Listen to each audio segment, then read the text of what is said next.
I've got the front end back on the car. It wasn't really worth filming. Basically got that in. I've put some wiring in for the headlights, still got to run that. Caleb came in today and we started measuring up for the wiring for the throttle body and for the pedal. But I've just started underneath the car, just doing some changes to the transmission cross member and also to the tail shaft loop, just to give it a little bit more ground clearance. Just getting into bending up the new aluminium fuel lines. As you can see, they're on the ground back there. Only just started working out what's going where, but being the aluminium stuff from Raceworks, super easy to work with. Preferable to use an actual bender rather than just bending them by hand. Some of the minor bends I can sort of do them by hand just because it's nice and easy to work with, but yeah, I'm going to be using the bender for that. I've got all the Raceworks fittings there. They're going to go on both ends of them, but also Raceworks have just sent through a bunch of the clamp separators as well, which are going to separate the lines quite nicely and give it a nice even look all the way down the car, but also fasten them onto the bottom of the floor. So it's all going to work out just nice, and I'm going to be much happier having them under the car instead of rubber hoses. So one step closer and really not too far off from firing the car up now, so getting excited. This is my excited face.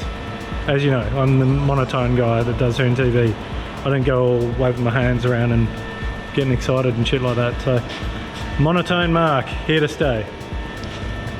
That says backwards because it's been put in backwards. That's just a reminder so that I actually turn it around. It's a two-person job because you got to undo the bolts on the other side as well, which is a pain in the butt, but it needs to be done. Anyway, so this goes from the line to an olive in there, and then that'll go to a barb, straighter than that, and then the lines will run up to the rails, and also got this nice heat shield to go over the lines up to the rails just to protect them, but also stop them from heat soak. And then on the back end we have these flare fittings which will go back up to the fuel tank. So just got to flare the line, put that on. Make sure you flare it before you actually put it together, because everyone knows that when you're doing brake lines and this sort of thing, 9 out of 10 times if you're not thinking about what you're doing, you f*** it up and don't do the flare first. And on top of that, the new exhaust is almost done. Big thanks to Louis for welding that up for me. Not bad for my first effort at trying to make a lobster bend. So originally the chassis rail was notched here as well to give more ground clearance, but if that was just a regular bend, and this is the reason why you do the lobster as well, or pie cut or whatever you want to call it, is, and that's obviously not welded yet, but if this was a regular mandrel bend, that would come down to probably here. So clearance wise it'd go like this angle, so I needed to bring it around tighter radius, and that's actually worked out really nice.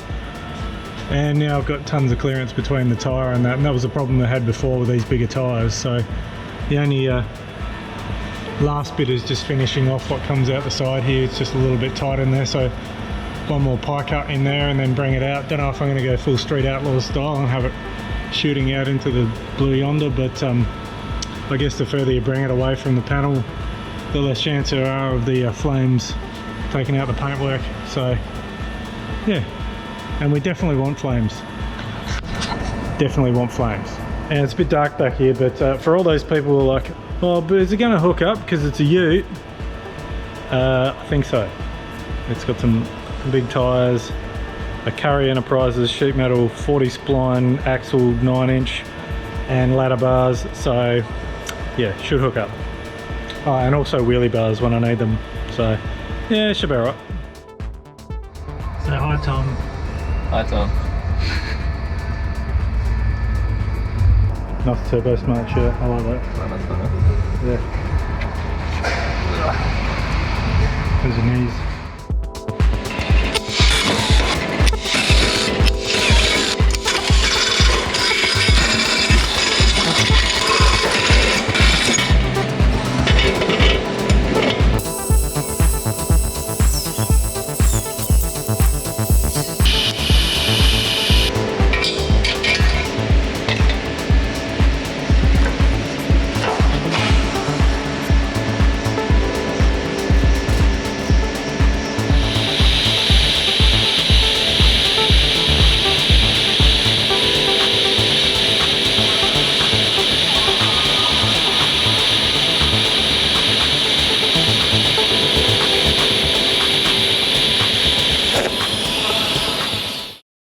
Holy shit, it runs again.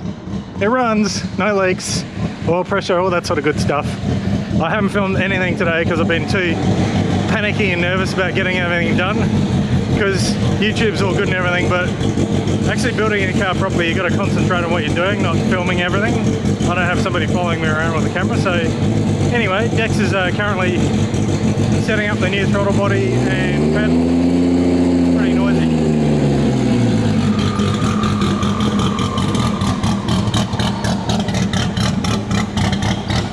That's Jackson. Yeah. An amazing moustache. Yeah. This is awesome.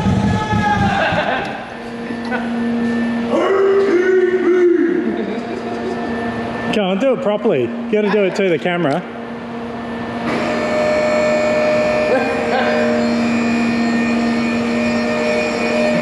Go on, get going, keep going. That's a bit of a win.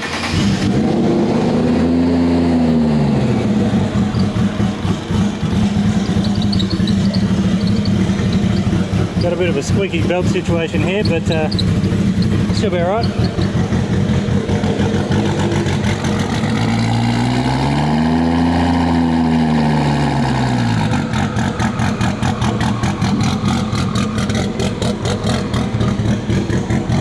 How much do you love me for putting EGTs in it? A lot. Someone needs a shave. Alright. It's been a long week and a pretty successful week.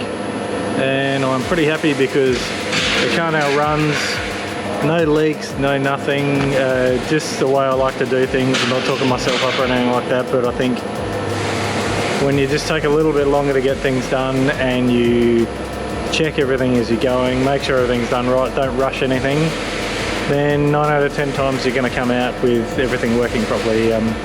Massive thanks to all the crew at Howtech. They've been a big help. Burson Auto Parts, obviously, Anthony and the crew there, Jamie from Raceworks, Cam and all the guys here at Solid Mechanical Engineering, Decs from Garage 7, and obviously everyone else that's helped in the build as well. But yeah, massive list. As I'm looking at the sticker there, Jason Tough Mounts. Can't wait to go out and race with you, mate. It's going to be heaps of fun. Mustang, Falcon, all our other mates. So yeah, I'm going to call it quits on this video because it's been a big long week. But back in a Frank the Tank as well. Got some other stuff happening. And also, if you check out Full Boost, caught up with Luke Oxley from Full Boost not long ago. It was awesome to catch up with him, mates, for a super long time. So he's just put up a video about the Land Cruiser on there, which is super cool. So going to get back into it and go home and do some editing for this video, which you're going to be watching, which will already be edited. Confusing as hell. Anyhow, I'm out.